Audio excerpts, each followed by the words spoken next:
Vous aussi êtes-vous pris parfois par ce syndrome du plus de la même chose?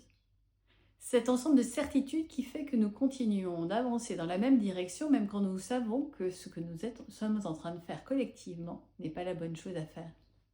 La pression, l'urgence nous fait continuer, nous entêter. Et pourtant, il serait parfois si simple de prendre du recul, d'accepter collectivement de dire un non à cette course contre la montre et se poser sérieusement, sereinement, pour voir les choses différemment. Dans des moments de crise, je propose souvent à mes clients la chose suivante. Réunir les équipes et se poser 3 questions. 3 questions simples mais très profondes, pour peu qu'on écoute les réponses et qu'on travaille ensemble sur ce qu'elles nous disent de l'entreprise, de nous-mêmes, de notre équipe. Ces 3 questions sont les suivantes. Qu'est-ce que je veux continuer? Qu'est-ce que je dois arrêter?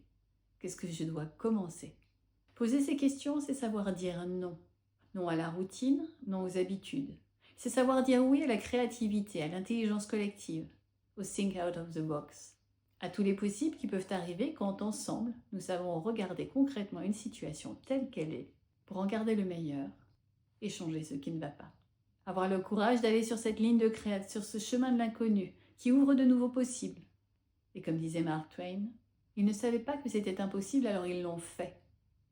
Nous sommes tous en mesure de rendre possible l'impossible, pour peu que nous ayons confiance les uns dans les autres, pour peu que nous cheminions ensemble, pour peu que nous allions nos regards, que nous croisions nos regards, que nous allions nos compétences, nos savoirs, nos expériences, pour se frayer de nouvelles voies et rendre cet impossible possible.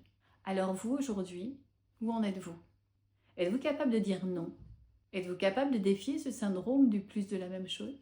Non pas pour simplement remettre en question pour remettre en question, mais bien pour construire un avenir différent, un avenir meilleur, plus efficace, une performance plus durable.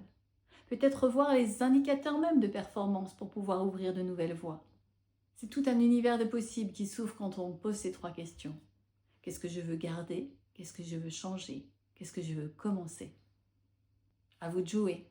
Pour ma part, je vous donne rendez-vous très bientôt pour un nouvel épisode de ce défi 20 ans, 20 leçons, dans lequel je partage l'essentiel des leçons apprises en 20 ans auprès de dirigeants, d'équipes, d'organisations ultra performantes. À très vite.